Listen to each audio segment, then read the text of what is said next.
Hello pagans, witches, and spiritual seekers. I'm Sarah, the Skeptical Witch. I hope you're doing absolutely fantastic today, and I am really glad that you have decided to join me on my channel.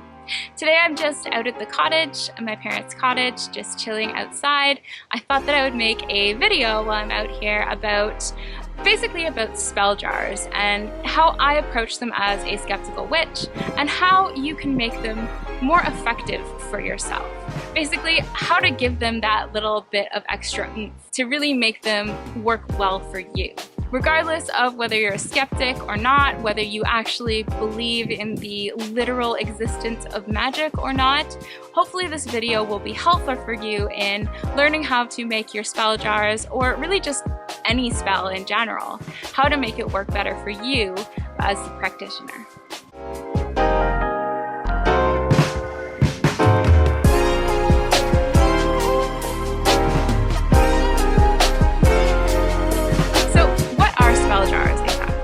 Spell jars are a very simple form of witchcraft and magic. They're a very simple form of spell that originated with folk magic, and they're something that a lot of witches now use because you can use pretty much anything that you have on hand to create a spell jar. It doesn't necessarily mean that you have to go out and buy a lot of things. You can kind of just use whatever's at hand to create one of these, and it's quite simple.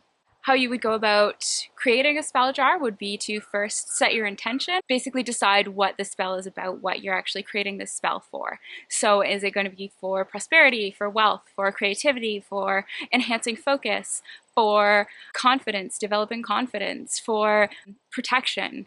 You know, any of the above. It could be for absolutely anything. So sky's the limit when you're deciding what the spell jar is going to be for. The second step would then be to fill the jar with items that correspond to this intention, whatever that may be. So things that you associate with this intention. As you're filling the jar, you may want to chant words of power, recite maybe poetry, something that you've written to go along with this. Personally, as I'm filling the jar, I like to speak out loud what I am putting in and what this represents to me and how I think that it will help me achieve my goal, whatever that may be, how it will help me manifest my intentions, and how I see it relating to that intention. Once you're done this step, you can close the jar. You can seal it with wax if you want to. You don't have to do this. This is a step that I often skip because I tend to like to reuse my jars as well as some of the things that I put in them. So I don't usually seal them with wax. What you do with the jar after is completely up to you. So some people like to bury the jar after, depending on what the spell is. You might want to run it under rushing water. Some people like to do that, or hide it somewhere in your house or in your yard or wherever. You could also just keep it out on display. That's something that I like to do. I like to keep the jars that I fill either on my altar or on my desk, depending on the purpose of the spell, so that I can see them, and seeing that jar will help me reflect really on what that intention was and how I am working towards it. There are some like witches and practitioners of magic who will tell you that there is a kind of set procedure that you need to follow for different types of spells, that there is a tradition that must be followed, but I don't personally jive with that. I don't really believe that at all.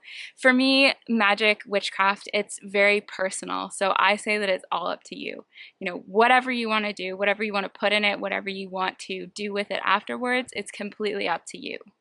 When it comes to choosing what to put in the spell jar and choosing the correspondences or items that you'll fill it with, as a skeptic, I come from an approach where I don't necessarily believe that correspondences, materials, anything like that actually have any inherent magical properties or any kind of metaphysical properties that go beyond the physical. I think that herbs can definitely have medicinal properties that can be used in magic and more kind of naturalistic forms of witchcraft, definitely.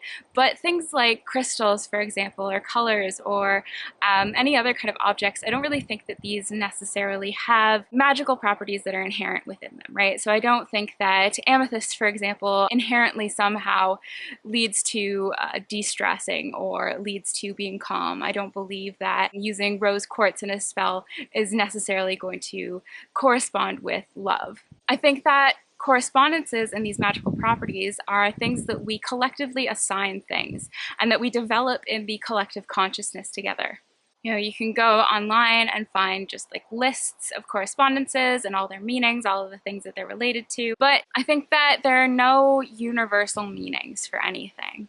There are things that are developed in this collective consciousness, but not everything is going to apply to people the same. Not everything is going to resonate with people in the same way. So I think it's best to figure out what works for you, what you resonate with, what sense of, meaning you get from certain herbs, crystals, whatever you use in your craft, and then you make your own list of that and keep your own records of that.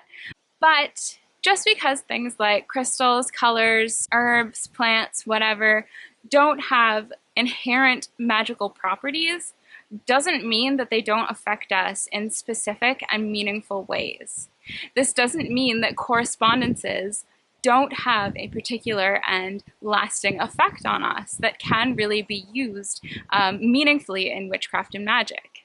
So even though I am a skeptical witch, even though I don't necessarily believe in like the literal existence of magic, I still believe that matter matters. I believe that things matter. I believe that correspondences matter and can be really meaningful and really helpful to use in witchcraft. I think that these things can leave really significant impressions on us, regardless of whether they have these inherent magical properties or not. So I come from a kind of academic, as well as just like generally philosophical kind of point of view of what's called new materialism. So this is the idea that matter is not inert or dead or inconsequential, but actually alive and vibrant and really meaningful and potent in our lives.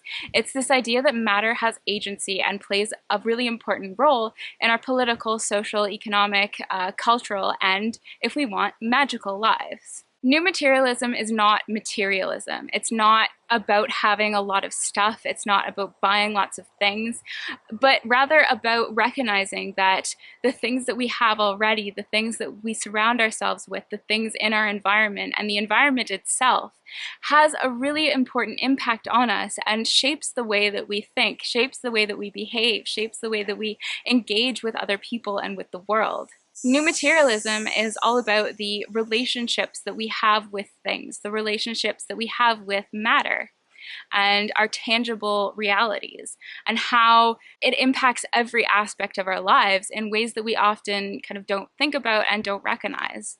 New materialism is also associated with extended mind theory, which is this idea that the mind is not limited to the brain or the body, but is actually extended out into the world.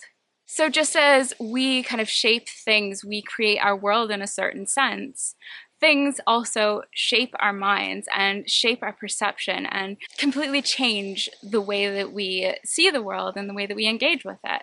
In essence, it's a perspective that there is no hard split between self and world. There's no real divide between the self and the environment. There is no divide between the interior and the exterior. The environment is essentially a part of us, just as we are a part of it. So from this perspective, matter, the material world, is not at all inconsequential. It's not just secondary to mind or spirit, but rather they're all kind of intertwined together. They all exist together and need one another in a way. There is no real separation, but everything is connected. So this is like a philosophical, theoretical perspective that I take in a lot of my academic work. But it also applies to how I think about the world from like a spiritual perspective and how I understand the world when I do witchcraft and when I engage in magic and when I kind of incorporate various correspondences and things into my spell work. Some witches don't use any tools, any correspondences, anything like that at all in their witchcraft, and they just use, the mind, and it's all about setting intention for them. Because in reality, witchcraft is really just about setting intention. It's about setting intention and working towards that in some way. You don't need any stuff at all to be able to do that. This is great, this is fantastic, and I think that's awesome if that works for some people. But for me, I really like stuff. I really like stuff. I really like, using correspondences and various materials in my witchcraft. I think that that's the approach that works better for me, partially because I recognize that stuff can really have a big impact on my thinking, and it can shape my thought patterns, my behaviors, and can alter the way that I perceive the world. This is part of the reason why I like spell jars so much, and I think that spell jars are probably my favorite form of witchcraft because of the stuff, because I just like incorporating a lot of things into it.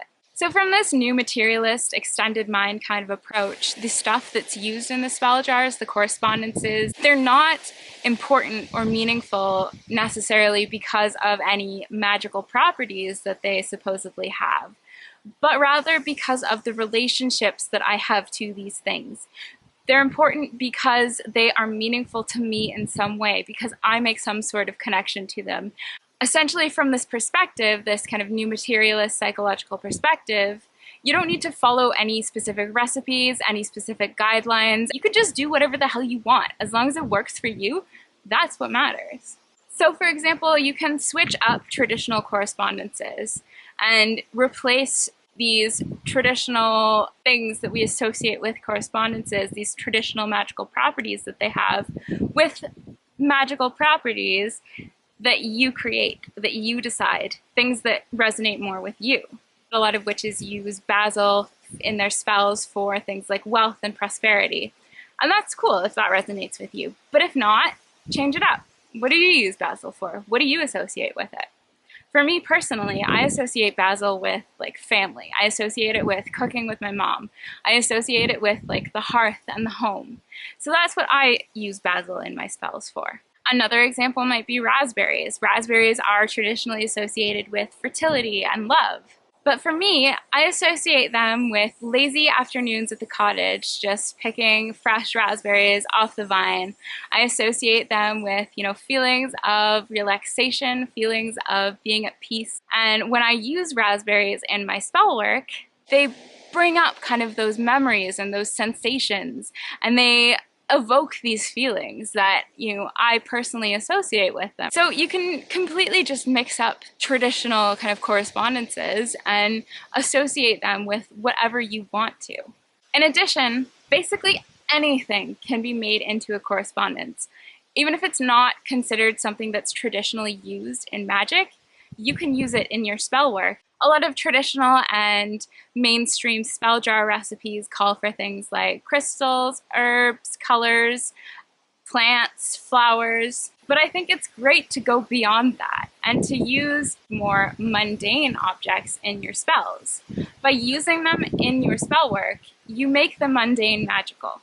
So one example might be using mundane objects that pertain to a particular aspect of your life that the spell you're doing is associated with, or just things that you associate with a particular goal that you're working towards.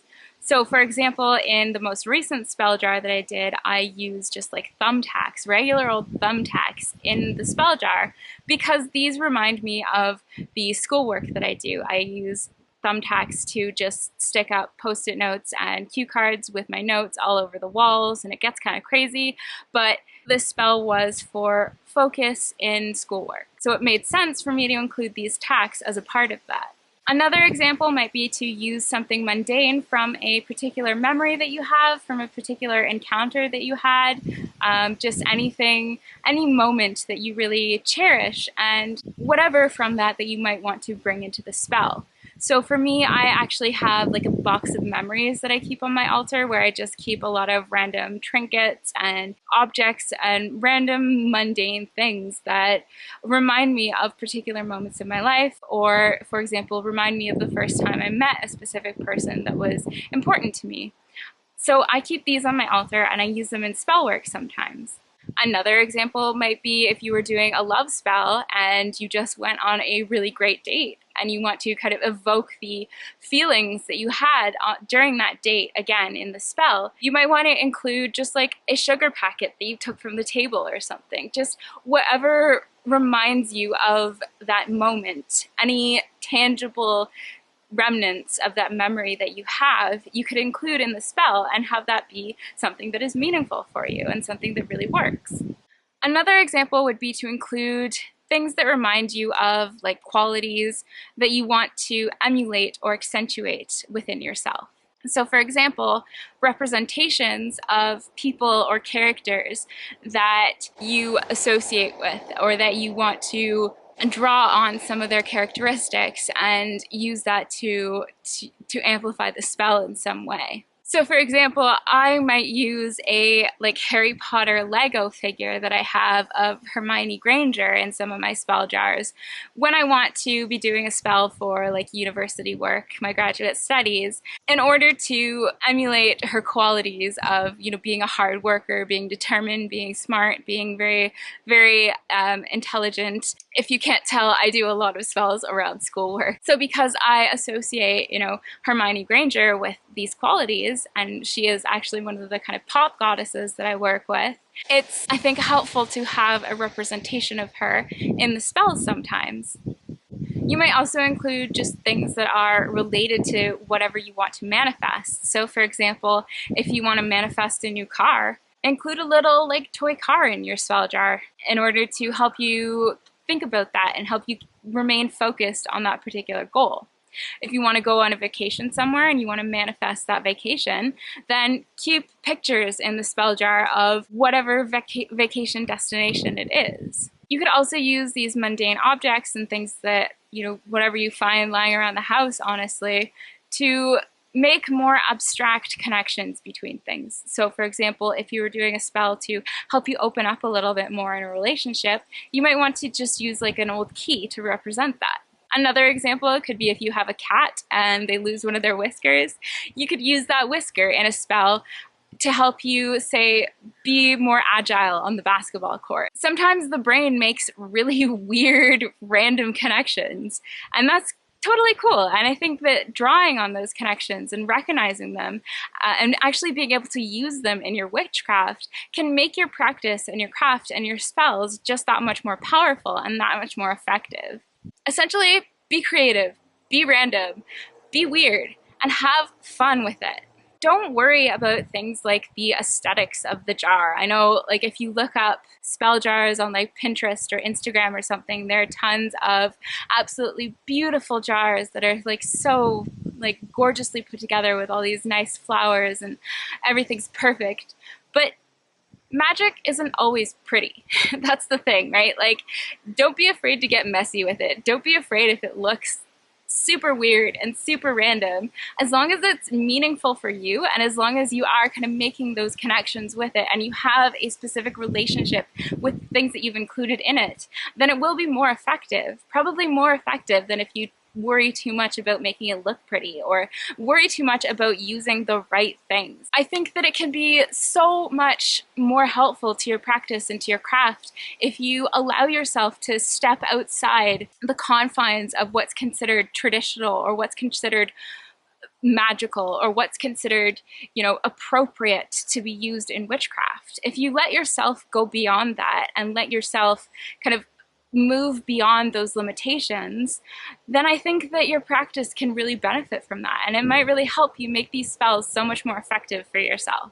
I know that it's definitely helped me and my spells to kind of just let go of, you know, what's considered right, what's considered actually magical, and to just go with my gut and use things that feel right and use whatever I have lying around. Don't feel limited by what's deemed to be magical and what's not. Especially if you're coming at it from the perspective of skeptical witchcraft, then really anything is magical if you make it so. If you decide that it is magical, it is magical. And I think understanding this and learning how to make use of the relationships that we have with things in the world can be extremely helpful for our magical practices and extremely helpful for our witchcraft and our growth as human beings. You know, I think that spell jars can be an extremely effective way of making things happen, but just not necessarily in the same way that a lot of witches do. You know, I don't necessarily believe that creating a spell jar is necessarily going to cause energy shifts that change tangible, objective reality in some way. I think that the shift is definitely more internal, but that doesn't make it any less powerful or important. Anyways, it is starting to rain, so I should probably head back in and stop this video there. Thank you so much for watching. If you have any thoughts on spell jars or any tips of your own on how to create spell jars or just how to do any kind of spells in general, I would love to hear them in the comments. I'm always really interested in this kind of thing. Thanks so much, and I will see you next time.